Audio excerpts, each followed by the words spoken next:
for our new career development webinar entitled The NIH Funding Opportunities for Scientists at All Career Stages Proposing Innovative, High-Risk, High-Reward Research. We're going to let everyone get settled for a bit and get logged in, and then we will get started.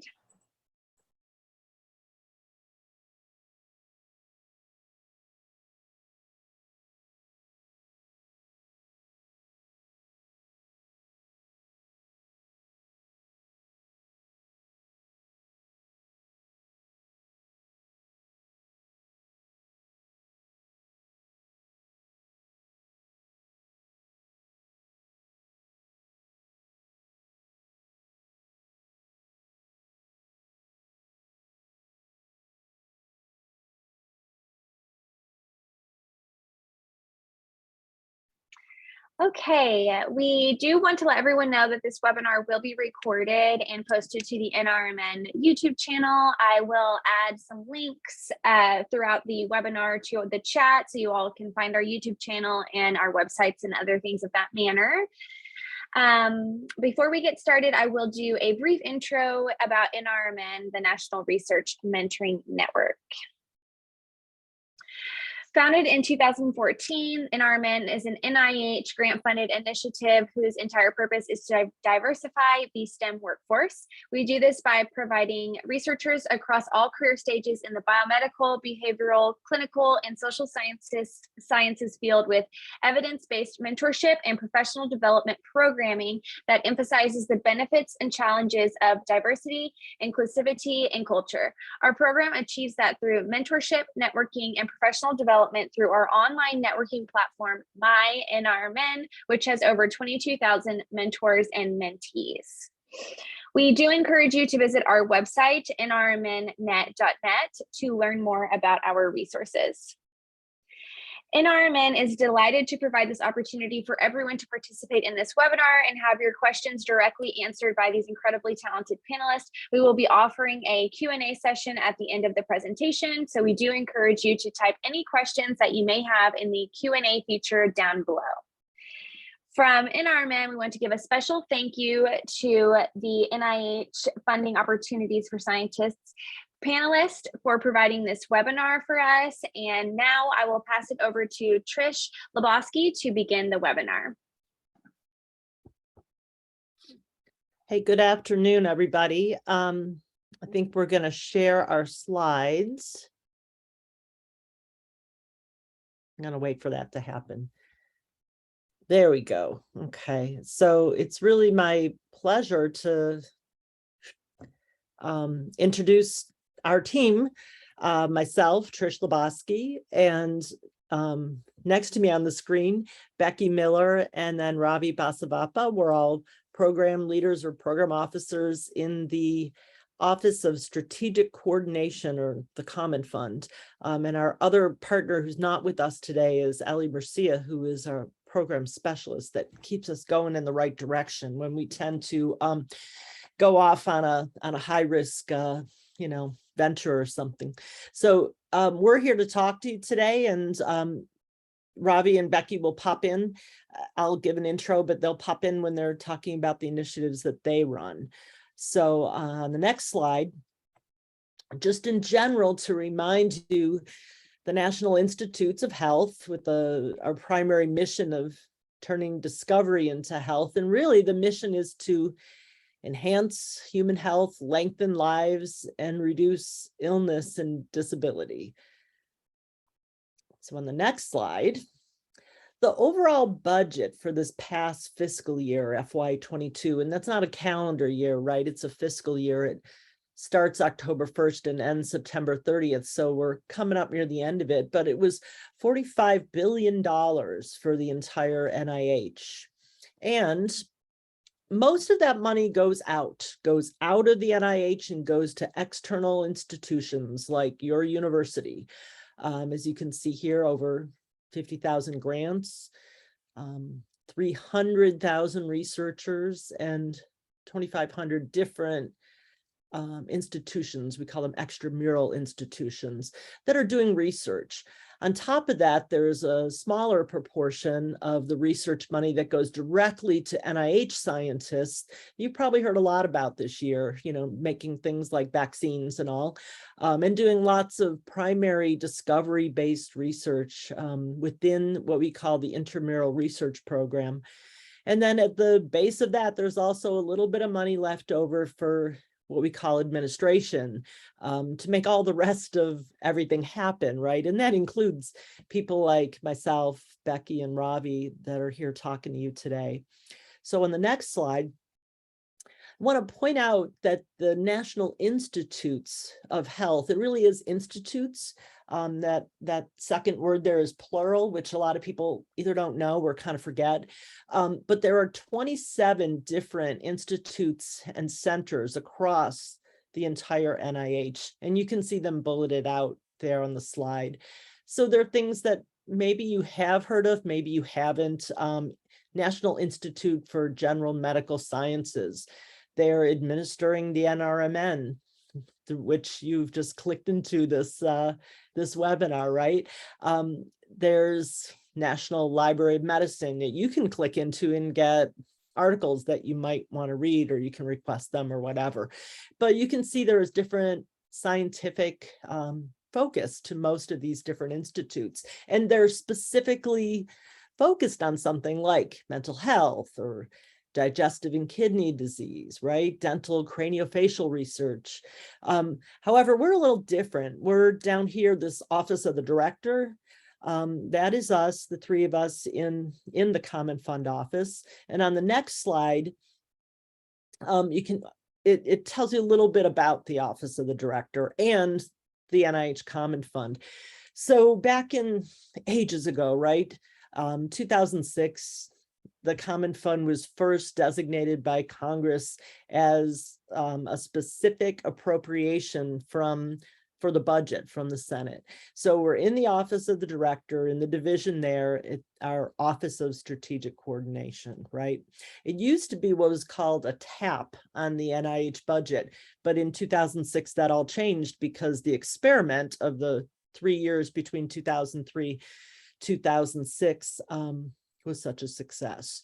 So on the next slide, this is our current leader, Dr. Larry Tabak, who is in an acting role as the NIH director, but he shares the vision of the NIH Common Fund that you can see bulleted out here again. So we're really designed to address emerging scientific opportunities with pressing challenges. We are supposed to be accelerating the pace of discovery and also improve translation of basic research into medical and health interventions. So the Common Fund sort of functions as what our leaders have called a venture capital space.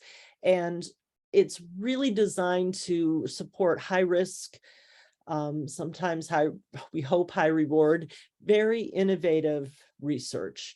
All of Common Fund programs are limited term investments per Congress. They cannot be more than 10 years long, and they're all goal and milestone driven. So very specific goals in all of our programs.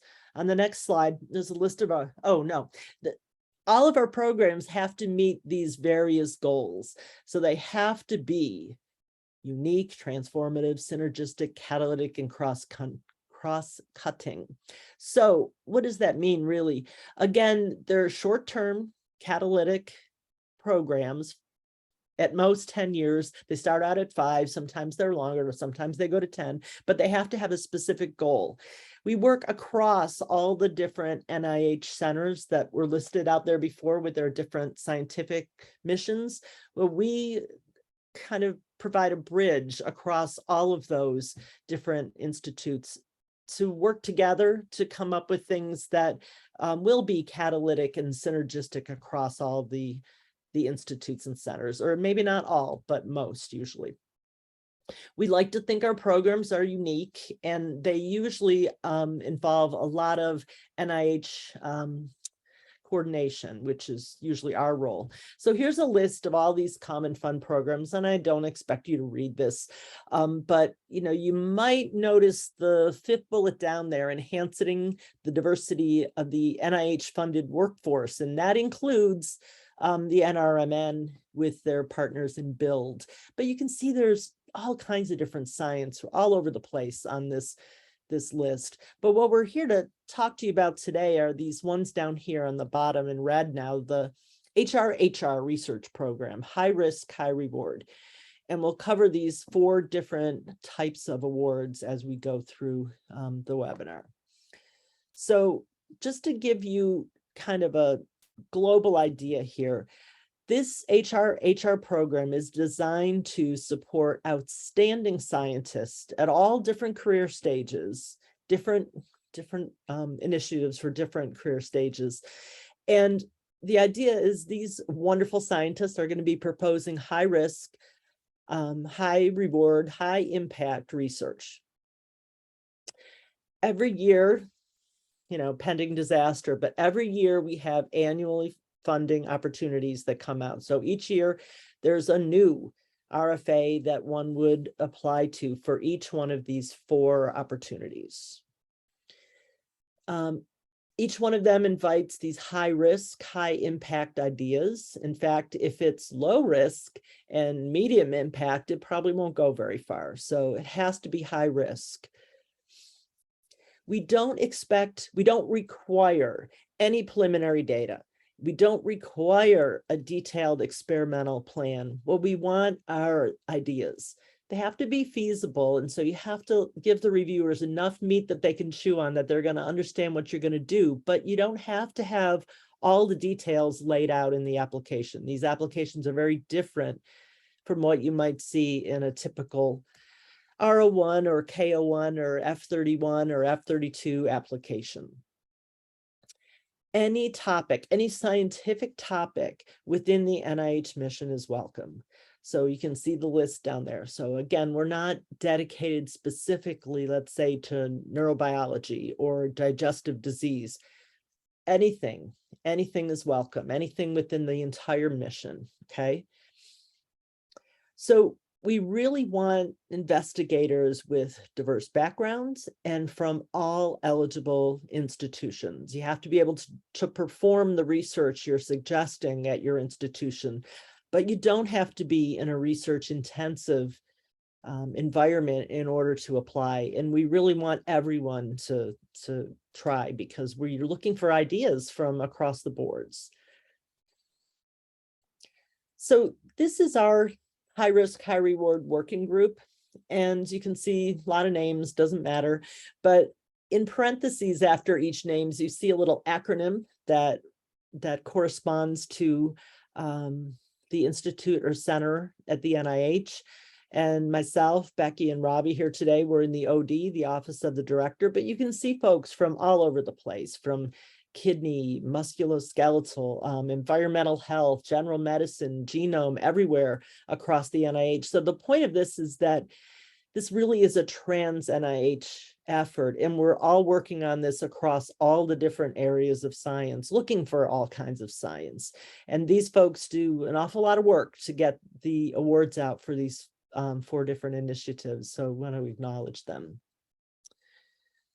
So I'm going to hand the microphone over to Ravi, and he's going to talk to you first about the DP1s. If he's still on. There he is. Okay, I'll be quiet now. Thanks, Ravi. Thank you. Thank you, Trish, for that introduction. And thank you all for joining the webinar today. I hope it's of value to you. So as Trish mentioned, I will be talking about the Pioneer Award initiative. This was the initial initiative in what has become the HRHR research program in the Common Fund. The objective of the Pioneer Award initiative is to support individual scientists with who've done cool stuff in the past. They have a track record of doing very creative things and who, going forward, propose projects that are bold, that address major challenges in biomedical and behavioral research. So this was started in 2004, the original initiative within the HRHR program.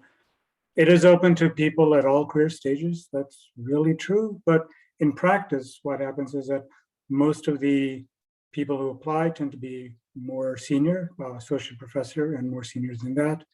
And so most of the people who receive the award are those who are associate professor or more senior.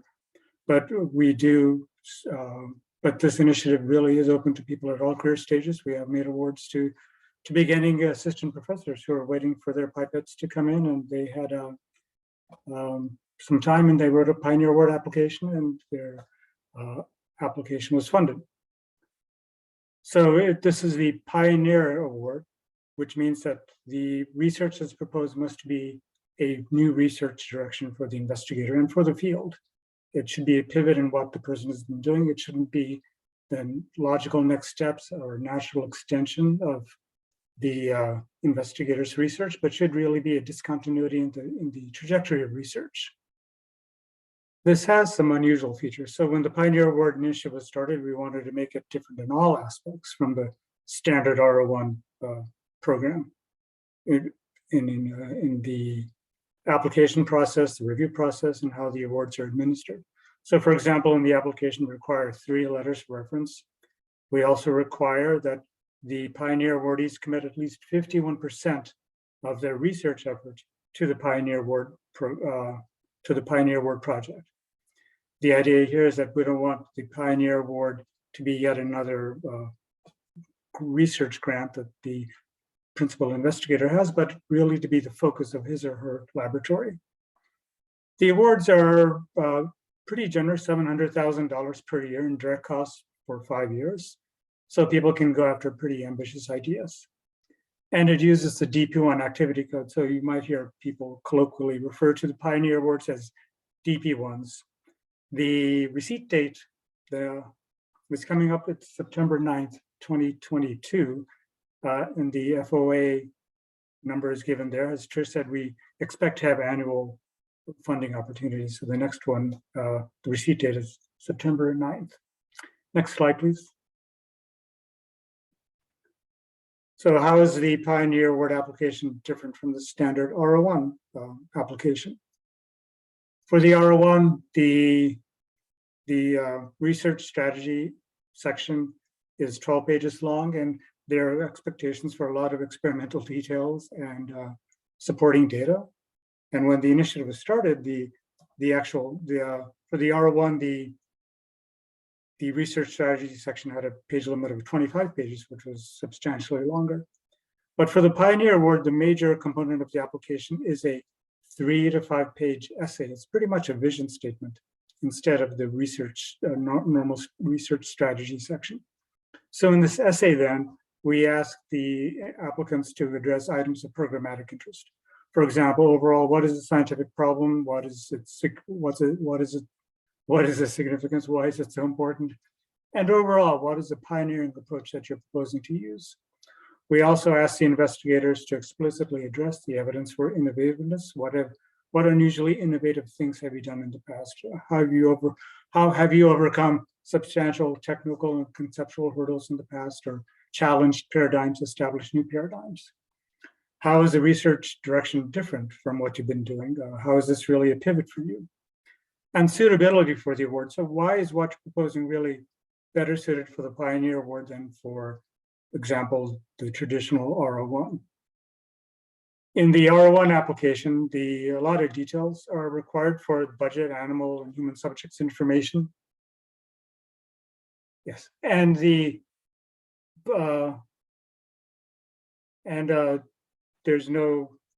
there's a detailed budget that's required, especially when the budget request is greater than $250,000 in direct costs in any given year. But for the Pioneer Award, there's no detailed budget. We asked the applicants to just indicate $3.5 million, just one number. That's the direct cost that's given over 5 years. We ask for no more information than that. You can't give any more information. There's no detailed budget pages, for example. We do require the applicants to provide additional information about human subjects or animal subjects if they are to be used. But we educate the reviewers that these are really best guesses on the part of the investigators. They haven't worked out all the details, and this is what they think they'll need and why. For the letters of support, they are encouraged for the standard R1, but they're not allowed for the Pioneer Award, because here the focus is on the PI. Only single PI applications are allowed, no multi-PI applications. For the standard R1, the research effort, it depends on the project. But for the Pioneer Award, as I mentioned, at least 51% research effort for the first 3 years. I should qualify this by saying this is research effort. The effort does not include effort toward teaching, clinical, or administrative duties, only research effort. And this requirement of 51% is for the first 3 years. We allow the Pioneer awardees to ramp down their effort to the Pioneer Award project to 33% and 25% in years 4 and 5 respectively, to help them transition to other sources of NIH support, because you cannot renew the Pioneer Award. You can apply for a subsequent Pioneer Award, but you can't renew an existing Pioneer Award through a type 2 application, for example. For the standard R1 reference, letters of reference are not allowed, but for the Pioneer Award, 3 letters of reference are required. Again, to attest to the qualities of the investigator. The review process is also quite different for the Pioneer Award initiative, for the Pioneer Award applications. Here, when the applications are received, no, 2 PIs cannot apply for the Pioneer Award. It's only a single PI. So it's a 2-phase process. In the first phase, all the applications that are received in response to the FOA are reviewed by electronic reviewers or mail reviewers, MAIL reviewers. They are chosen, 2 of the 3 electronic reviewers are chosen to have expertise in the broad area of what's being proposed, for example, neuroscience or cell biology or immunology, something broad as that. But the third of the 3 reviewers is chosen to be someone who has expertise well outside that. So, for example, if the proposal is on cell biology, then the third reviewer might be doing behavioral research or maybe doing some computational biology. So something very different. So the reviewers in the first phase then provide comments and brief comments and scores. These comments and scores are given to the second panel, editorial board, which consists of maybe 12 to 15 scientists with very diverse scientific backgrounds. Informed by the results from the first phase, the second panel, the editorial panel, selects about 25 people who they think are the most pioneering in that batch of applications. And these 25 people are then invited for interview in front of the entire panel. And it's this panel then that provides the scores from which the overall priority score for the application is calculated. Then, as typical, the applications then go to the council, in this case, the Council of Councils, for second level review and approval. So it is very different than the standard R1 application. When you write your application, you should be sure that it is compelling to people well outside the field. They should be able to get it very easily why what you're proposing is so really exceptionally innovative, does have the potential for unusually broad impact. At the same time, it should be compelling to people who know something about the science being proposed. Next slide, please. Okay, I'll hand it over to Trish. Thanks, Ravi. So now I'm going to tell you a little bit about what's colloquially known as the DP2s, because that's the activity code that is used for the new Innovator Awards. So similar to the Pioneers, this is a more person-centered award, and it's designed to support very creative early career investigators that are proposing innovative, high-risk, high-impact research. Started many years ago, right? 2007. And you must be an ESI, an early stage investigator, to apply. So what is an ESI? That is set by NIH policy, not by our office. And you have to be within 10 years of your terminal doctoral degree, PhD or MD, or clinical training if you did clinical training. So within the first 10 years after effectively your training ended, postdoc doesn't count as training in this case. So that is set by the date usually of when you completed those activities, and you can, especially in this tumultuous time of pandemics and what all, you can apply to have that ESI status extended if needed, but you must have that be in that 10-year window. Also, you cannot have received any substantial NIH grant yet, so that you're kind of trying to get your first grant. You could have other grants from other sources, that's fine. What we care about our NIH is NIH funding. Again, you have to commit to a 25% research effort here, not quite as much as the pioneer, but 25% of your research time. So if you have clinical duties, that doesn't count, right? Just the research effort. The awards, we try to be very flexible with the budget. They're dispersed in 2 multi-year segments of first 900,000 with indirects on top of that for the administrators in the audience for the first 3 years. And then at the end, the last 2 years, it's another 600,000 plus indirects. So basically it's $300,000 a year.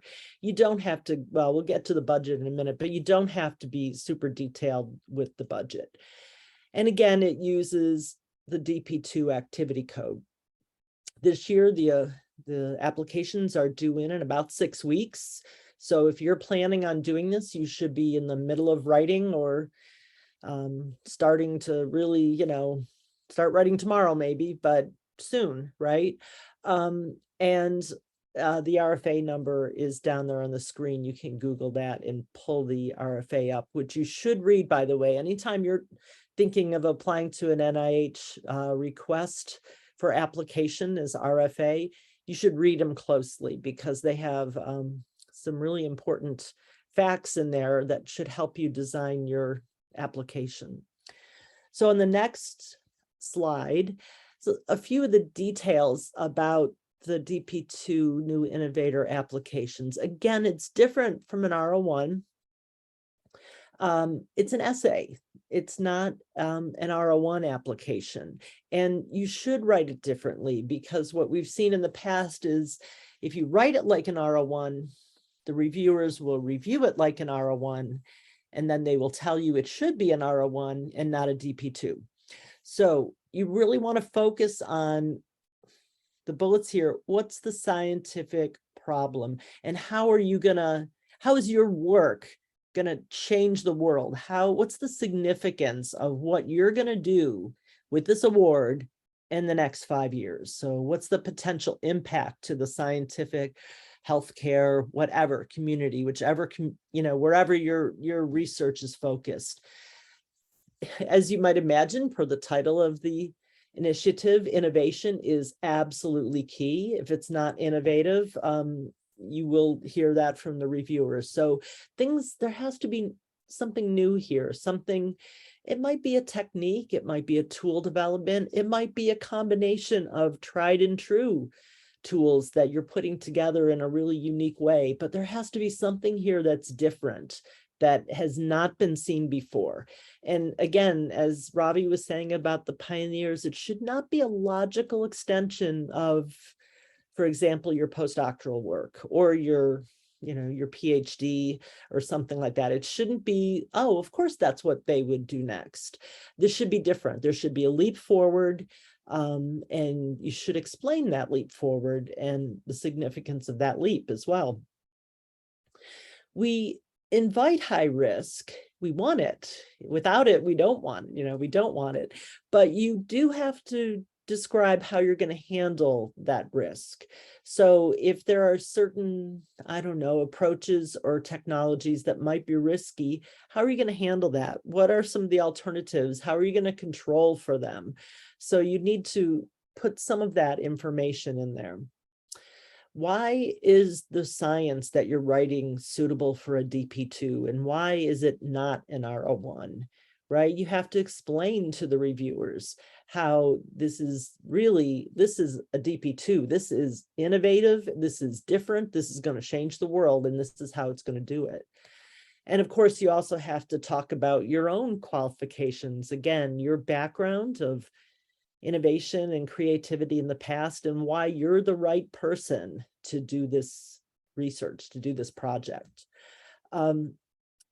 Very brief budget or animal information or human subject information, very, very brief. And we have directions for how to fill that out on the website.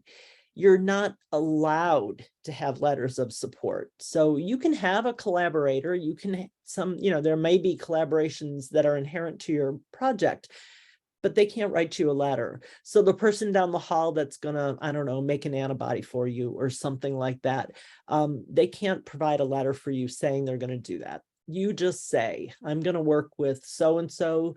I've worked with them in the past, as you can see from our papers, maybe if you have them, or, I've worked with them in the past because they're down the hall from me, whatever. You explain the relationship and you explain what they'll do to support the science that you're proposing. Again, 25% research effort. And again, if you have clinical effort, it doesn't count that. It's only the research effort, 25% of whatever percent you have for research. And again, letters of reference are not allowed either. This is another one of those person-centric awards. It's about you, the applicant, and your innovative ideas that are going to change the world. So on the next slide, the review is sort of similar to the Pioneer in that there are two phases. When the applications are received and they go out to, again, MAIL, M-A-I-L reviewers who have some expertise in the area of the application. And those three individuals provide a critique and an overall score. And then all of the applications, and there are a lot of them, go forward to the second phase, or this editorial panel that actually meets. They meet, they decide on a subset that will be discussed, which is on average around 20% of the applications received get discussed. So when they're discussed, they'll receive, again, a panel score for how meritorious the panel perceives them to be. The phase 2 reviewers will lean on the phase 1 reviews for assessments of their, feasibility of the approach and et cetera, but they're really looking for innovation here too. So you have to have both. So you have to write to the specialists that will understand the science well enough to really get what you're saying you're going to do, and importantly, what you're going to produce at the end of the 5-year award. But then there's also the phase 2 panel who will be looking at it a little bit more for innovation rather than approach. So it's a balance, and you have to meet both of those. There is no interview. It's strictly done, with the application that you submitted. And then finally, the second level review, as for all other NIH applications, is done by the council. So that is it for the new innovators. The only thing I didn't say that might be in the chat I didn't look at is that the success rate is around about 8 to 10%, depending on the year. For the last 5 years, we've averaged 9.5%. So it is definitely not as high a percentage as an R01, but again, if you don't apply, it's 0%. So please apply. So I'll hand it back now to Robbie. Okay, thank you, Trish. So I will briefly describe the third flavor of within the HRHR program, the Transformative Research Award. So unlike the other 3 initiatives, the Pioneer Award, the New Innovator Award, and the Early Independence Award that Becky will describe, the Transformative Research Award allows multi-PI applications as well as single PI applications. So team science that supports a multi-PI mode for applying is welcome, but single PI applications are welcome as well. The Transformative Research Award initiative also differs from the other three initiatives in that there's no fixed budget. You can ask for whatever you think is really commensurate with the scope of the project that you're proposing. You can ask for $200,000 a year in direct costs, or you can ask for $1.5 million in direct costs per year, whatever you think you really need. Of course, you have to justify the budget that you're requesting. So but like the other programs, this really seeks to solicit and support very bold ideas, exceptionally innovative research, unconventional research, projects that have the potential to create or overturn fundamental paradigms. This was started in 2009, and it's open to individuals or teams at all career stages. The budgets are flexible, as I've said. There's no need to seek prior approval for a large budget request, as some of you may know. Typically for NIH, if you're planning to request more than $500,000 in direct costs in any year, you usually need to seek prior approval from the program officer overseeing that program. But for the Transformative Research Award and for the other three initiatives, well, for the Transformative Research Award, you don't need to seek such prior approval since these large budgets are baked into the FOA. Like the other three initiatives, the Transformative Research Award awards cannot be renewed. There's no type 2 application. They typically last up to 5 years. And something that's very interesting is that we're piloting anonymized review. This pilot is for 3 years. And before we advance, I'd just like to note that the receipt date for this initiative is September 1st. And the FOA number is also given there on the slide. Next slide, please.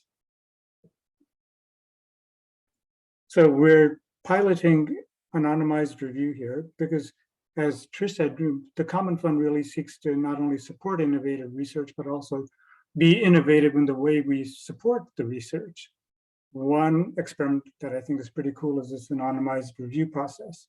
Here we take great pains to de-emphasize the identities of the investigator and institutions so that for much of the review process, the focus is on the idea and not who's proposing the idea or where they are situated, which institutions they come from. So here through the anonymization, we seek to focus on the idea and the innovation. And we also hope to incentivize people to apply who normally might not apply to this sort of program, because if they look, they'll see, oh, these people come from such and such institutions, or they have this international reputation in the field. I'll never have a chance. But here this might incentivize them when they know that the identities of the investigators and institutions are not divulged until the very end of the review process.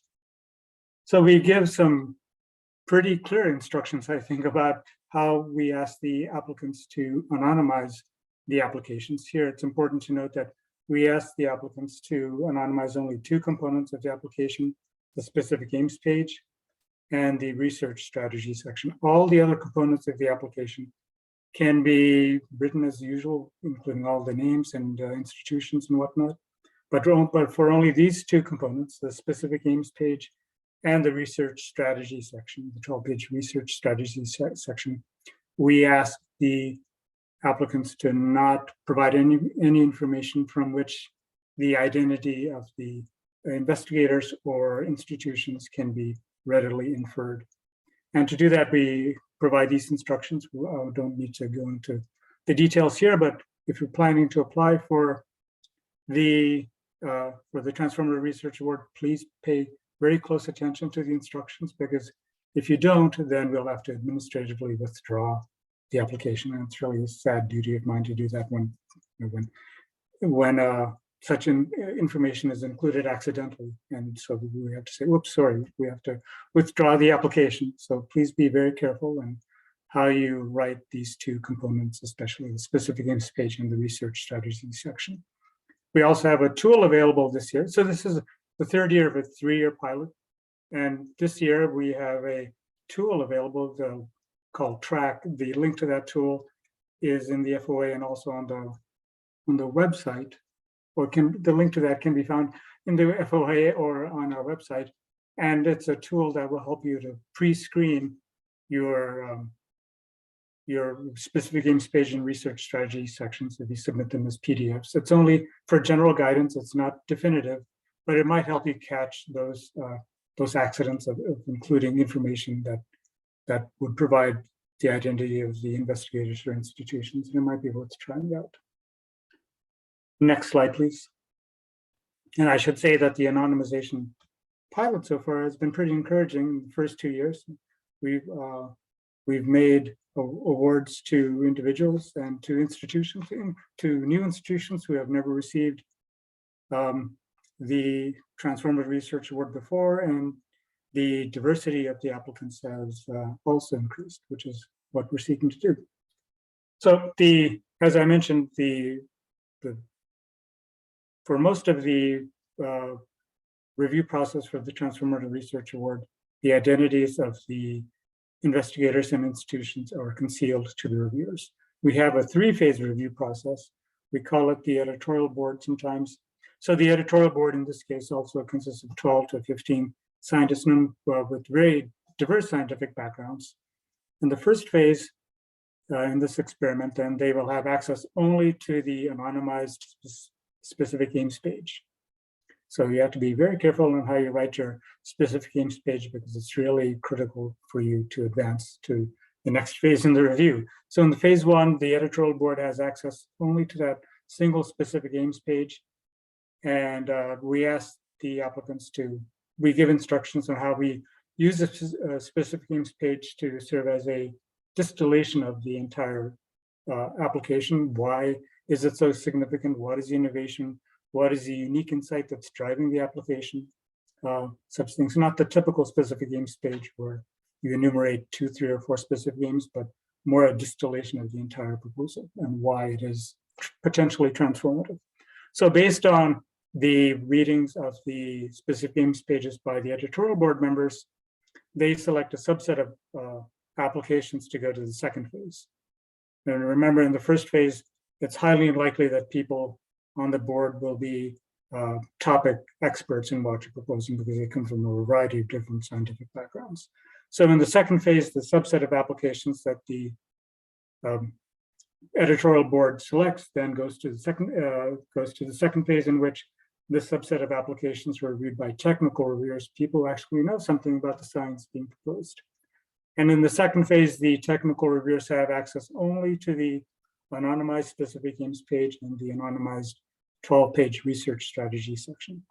The technical reviewers then provide feedback about the proposal, the technical merit of the proposal. Is it really exceptionally innovative for the field, or is it more pedestrian, more incremental, more conventional, or maybe is it too crazy even for the Transformative Research Award Initiative? Is a potential broad, or is it too narrow focused? Feedback such as that to describe in technical terms whether or not the application is really well aligned with the spirit of the Transformative Research Award Initiative. So in the third phase then, informed by the comments from the technical reviewers, the editorial board selects a further subset of applications to discuss and score.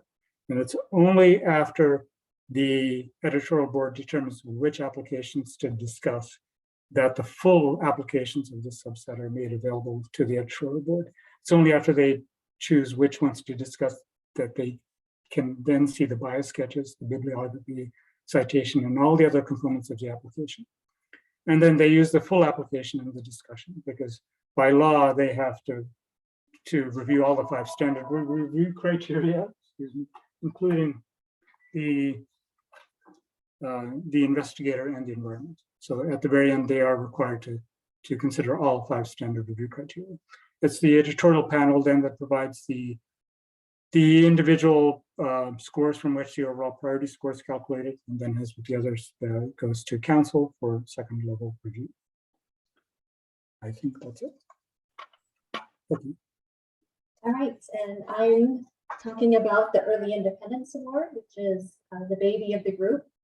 We do have a funding opportunity out right now. Applications are due September 2nd, and the RFA is given on the slide. So this is known locally as the Skip the Postdoc Award.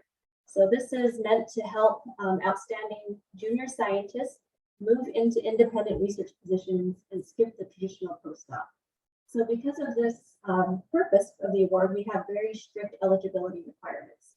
The first one being that you must complete your terminal doctoral degree or complete your clinical training sometime between June 1st of 2021 and September 30th of 2023. We also require that you not have more than 12 months of postdoctoral experience after a non-terminal degree. So that means you got a PhD, you went and postdoced for 13 months, and then you went back to school and got another PhD. That would make you ineligible.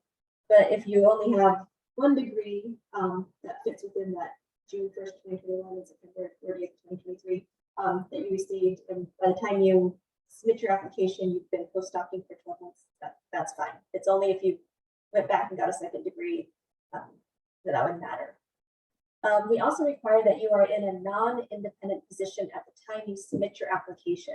And we define non-independence functionally rather than by title. And there are 4 criteria that we use. The first one is that your research agenda is set with concurrence from mentors. So you have to go to somebody and say, hey, I want to do this, have your permission. The second is that your funding for your research comes primarily through your mentors or other people involved in the research. You don't have your own major grants supporting the research. The third one is that you do not have space assigned to you for the conduct of the research by the institution. And the fourth is that you can't submit an NIH R01 application without special permission or a special waiver from the institution. All 4 of those mean that you are in a non-independent research position. So that's a requirement. But once you hit that you submit that application, you hit that submit button. After that, then you are welcome to take on an independent position. Just got to do it before you submit that application. We also require that you have an institution to go to. So you need to find a host institution that will offer you an independent research position. NIH does not match people to host institutions, so you will need to look around for those opportunities yourself. We do have a limit of 2 applications per institution. So a lot of institutions have some sort of selection process to determine which 2 candidates they're going to submit for the Early Independence Award. So you'll need to check with them to see if you can be one of those candidates. We also require that you commit 9.6 months each year to the DP5, which is the mechanism here, the Early Independence Award project, for the first 2 years of the award. So it's a very significant time commitment, so you'll need to keep that in mind. These awards are $250,000 per year for up to 5 years, and we do conduct a site visit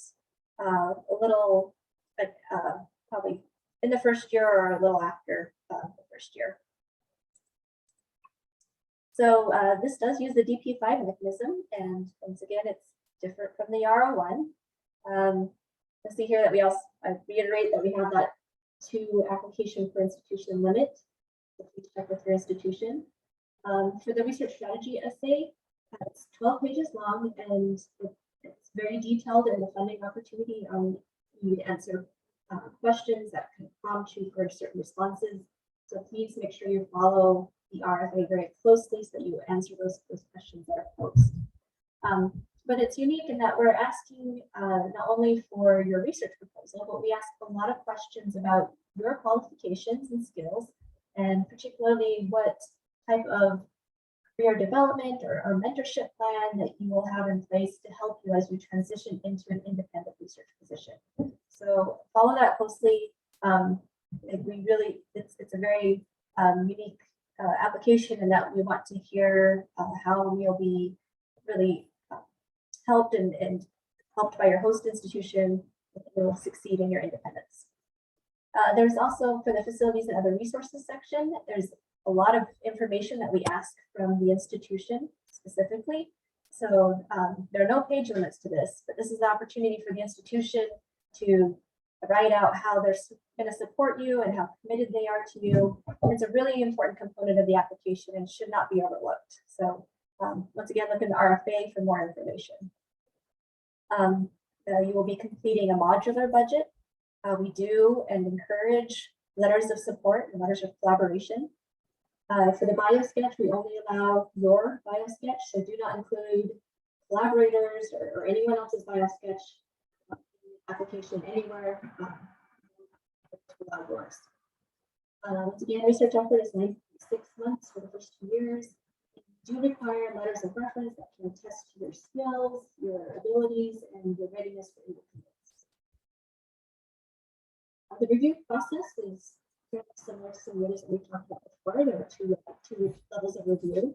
All applications will be taken to the Center for Scientific Review that will conduct our review for us. They will get the applications.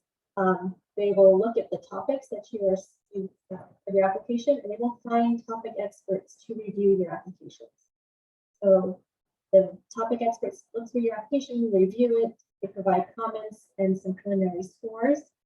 Those comments and scores are then sent to a study of reviewers called the editorial panel, composed of scientists with broad background and expertise who are very likely not going to be subject experts in your application scope. But they're there to look at the bigger view, and they will take those comments from the topic experts in consideration as they review your application. And what they'll do is they'll look, identify a subset of the most meritorious applications that they wish to discuss at an in-person or virtual meeting, which they then do, and then discuss and provide final scores. And then the last level is the council approval to make sure that the review is conducted fairly. And I will say that we have had independent evaluations done on each of our initiatives just to make sure that we are actually doing what we have set out to do.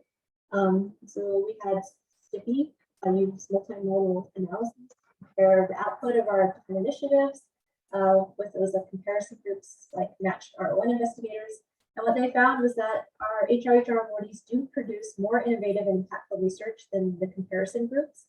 And importantly, we found that there was no harm done to new innovator and early independence awardees' careers. This was a concern to us because for new innovators, we're asking these very early career scientists to pursue riskier research.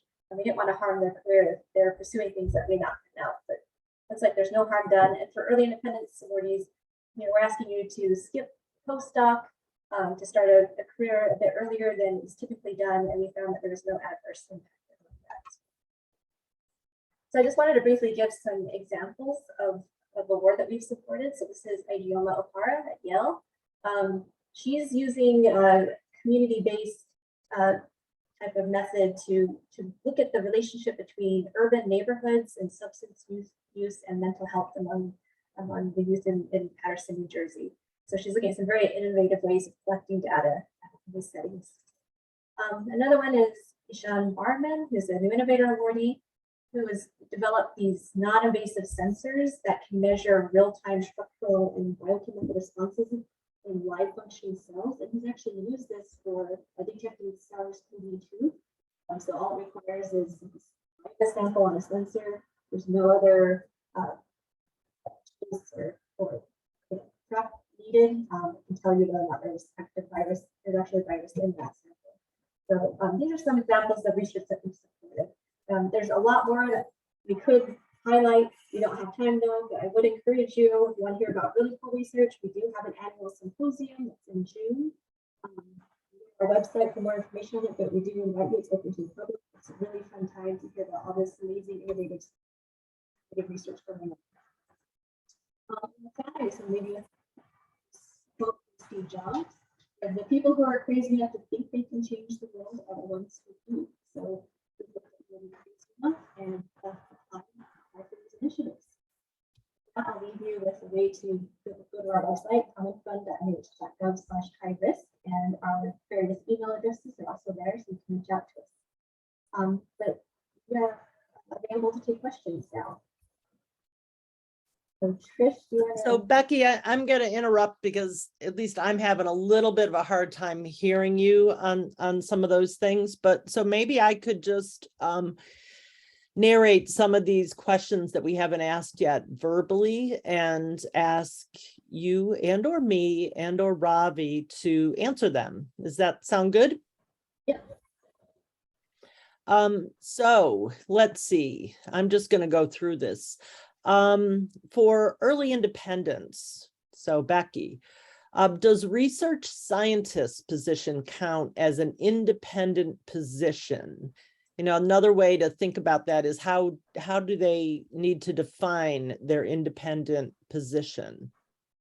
Yes, so we define that functionally. It's the 4 criteria of you need concurrence with mentors to conduct your research. You don't have funding for your research, you don't have space, and that you would need special permission to apply for NIH funding. Okay, great. So I'm going to answer one. It says, can I apply for a new Innovator Award and also for an R01? And the answer to that is, well, yes, you can, as long as the science in the 2 applications do not overlap, right? So you cannot have 2 scientific overlapping applications under review at the same time, anytime. Now, specifically, that's for NIH applications. If you apply to some other government foundation, whatever, that's fine. But if it's an NIH application, it cannot overlap. Let's see, I'll grab another one here. Are postdocs limited to DP5, or is a DP2 also an option? I think for postdocs, you should be focused on the DP5, not the DP2. For the DP2, you really need to already be in that independent position. So I think it just depends on where you are. I don't know, Becky, did I answer that correctly? Because they're not supposed to be a postdoc yet if they do a DP5. It depends on, they make that eligibility window as well as whether or not this is the second postdoc they've served. Okay. Let's see, Ravi, for Transformative Research Award that is multi-PI, if one PI is an ESI, will they lose ESI status if the grant is awarded? Yes, they will, and that's the standard NIH policy. And I should also add that if you get the DP2 and or the DP5, then you also lose your ESI status because they are considered substantial NIH awards. Great, thank you. Can you give, Ravi, can you give some more details about the 3 letters of reference that are needed for a Pioneer Award? The 3 letters of reference for the Pioneer Award, it should be somebody from people who can speak to your track record of innovation, of doing impactful, creative things in the past, and maybe speak to your potential for doing so in the future, and also comment on the proposal itself and why it does seem so innovative and potentially so impactful.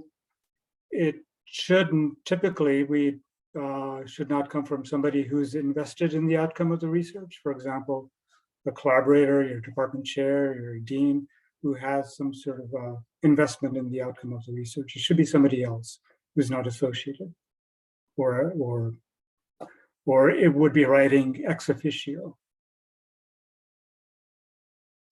So a similar sort of question, Ravi, what kind of questions or criteria are the reviewers using during the Pioneer interview process? Well, they have to consider the 5 standard review criteria, but the emphases, so the I'm not sure how much time we have left, but the structure of the interview is a 15-minute presentation by the interviewee, followed by a 15-minute discussion between the interviewee and the panel, followed by a 15-minute closed-door discussion of the interviewee by the panel. But during the presentation and discussion, the emphases really are on the innovation, the track record of the of the investigator. Does he or she really have the track record and to provide confidence that this person will give what's being proposed the best shot? And another unusual feature of the Pioneer Work Program is that this seeks to invest in the investigator. That's one way we mitigate the research. We're asking these people to go after really risky kind of ideas that, if they worked out, would be very impactful, but they may not work out. That's part of trying to take a risky approach. So we're trying to identify and support people who we have some confidence, yes, they'll give this the best possible shot. And if they don't succeed, then they'll find something else very useful to do with the money. So we provide unusual flexibility, and we ask the panel to look at these sort of qualities. We don't ask the panel to go into a lot of details about what's being proposed, but more high-level discussions. And but they also need to assess whether the applicant has not constructed a house of cards per se, but has really thought deeply about the project, has thought about potential uses. What happens if things go wrong? Then what would he or she do? So to probe quite deeply into the mindset and the level of confidence that the investigator would pursue the research in a very robust and rigorous manner, despite it being risky. Thanks, Ravi. I know we're at the end of our time. There were a lot of questions about ESI status and ESI extensions. So all you need to do is Google NIH ESI policy, and you will come up with this sheet, this site that has all the information you need. Our office is not in charge of ESI extensions, but there is an office, and you can email them and ask them questions. I don't know how much longer we're supposed to carry on. I don't want to keep people. There's a question about the NIAID specific DP2. And I just want to clarify that DP2 is just a mechanism like R01 or anything else. So really any institute or center could use it. Okay, it says we can stay on however long, no hard stop. Well, I know that people have other things they need to do in their lives though. So we'll try to wrap up here. But the DP2 again is just a mechanism. So if you want to know more about that, I would suggest you look at their RFA and contact the contacts listed there. I don't want to speak for them. So, but they also are for ESI level PIs and highly innovative research. There's one specific question here, Ravi. I'm hoping you can answer this because Becky had to go. If we submit a DP5 before starting an independent position, but the letters are submitted after we start our position before the September deadline, what is the date of our application submitted based on our submission date or when all the letters come in? So the applications are due on a specific date. Everything has to be in by that date. Correct. And the letters have to be in by that date as well. So yeah, so there might be some confusion about that. The letters come in before the due date for the entire application. Okay, so yeah. And finally, letters of reference for the DP5. Can you tell us anything else about that? I'll let you answer that one, Ravi. Yeah, they're similar to the Pioneers, right? Yeah, they're very similar to the Pioneers. Again, should be from people who can speak to your. But for the early independence award, though, it would be good if the letter writers could speak to your potential for leading a laboratory, leading your own independent research enterprise. Do you have the skills necessary? Do you have the scientific vision? Do you have that fire in the belly to really launch early? We asked, it would be good if the reviewers could speak to that, as well as your track record and your potential going forward, as well as something about the project that you're proposing. Because these are people who are just finishing up their training, their PhD training or clinical training, and they may not have all the publications yet that they expect to have. So this is one way for the reviewers then to get a better handle on the qualities of the investigators about productivity in the laboratory, what they've done, what they plan to do. So it's similar, but also there are nuances for the DP5. It'd be good if the letter writers could read the FOA so they could get a good idea of what's being sought, what the emphases are for the DP5 program. Yeah, I can't emphasize enough to all of you to read that RFA, because they will have in their review criteria, that's what the reviewers use to review your application. So you probably want to keep those in mind as you write your application. Another question here, what if I've worked in biotech for a few years after PhD? Would that count as a postdoc? Now, I think that's in reference to the DP5. Yeah, it would. It's the real window is when you complete your terminal research degree or finish your clinical training. So you don't really have to do a post. The real calculation is based on completion of the research degree or clinical training. I sort of think that we've answered all the questions. If I'm wrong, if you can write them in the Q&A box real quick, if there's anything else we can answer more, but I think we've answered everything. If not verbally, then we typed in an answer into the chat box for folks. So I see no other open questions. I'll give it maybe another few seconds. Well, maybe we'll have our NMR team here to answer or ask some questions. But it's gratifying to note how many people have stayed on. Thanks for your interest. Yeah. And you all can get the, oh wait, our preliminary results allowed for a DP2. Yes, of course you can include preliminary data, but it's not required, but you certainly can include it if you have it. And here's another one. I want to clarify the DP2 can be awarded to a postdoctoral fellow. Well, you could be a postdoc when you apply, but likely you are on your way to an independent research position.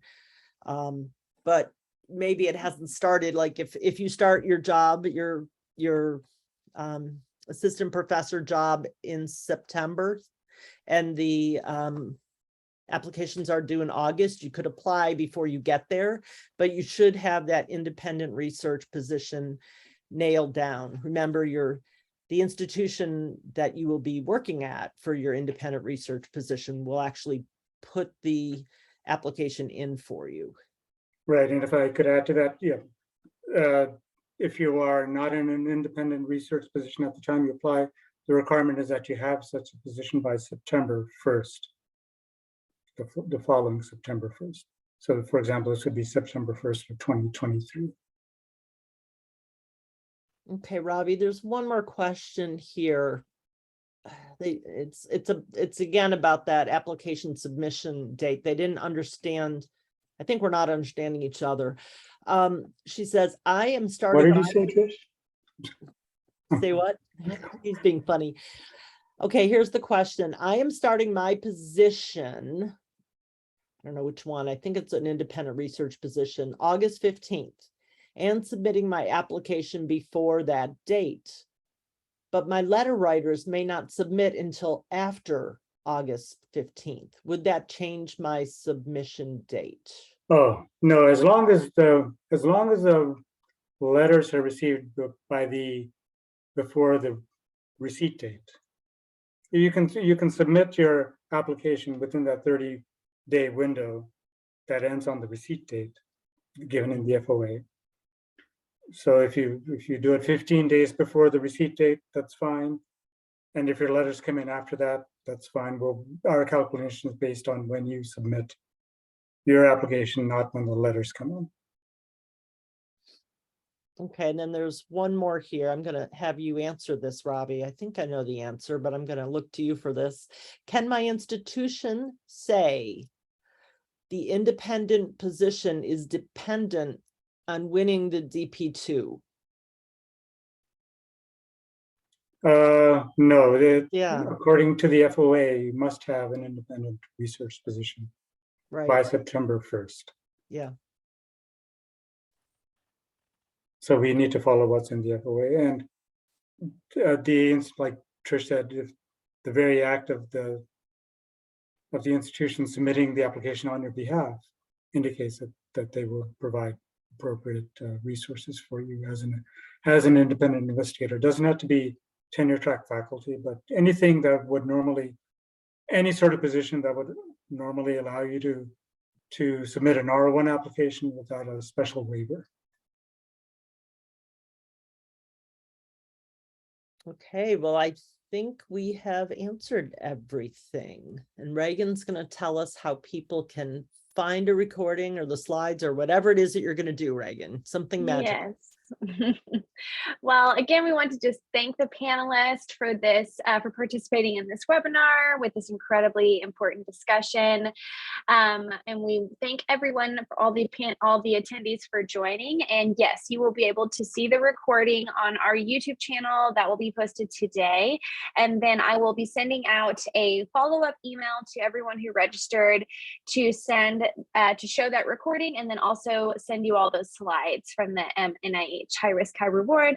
So again, one last time, we want to just thank you all for joining, and I hope you all have a wonderful day. Yes, good luck with your applications. We look Thank you. forward to seeing them. Bye.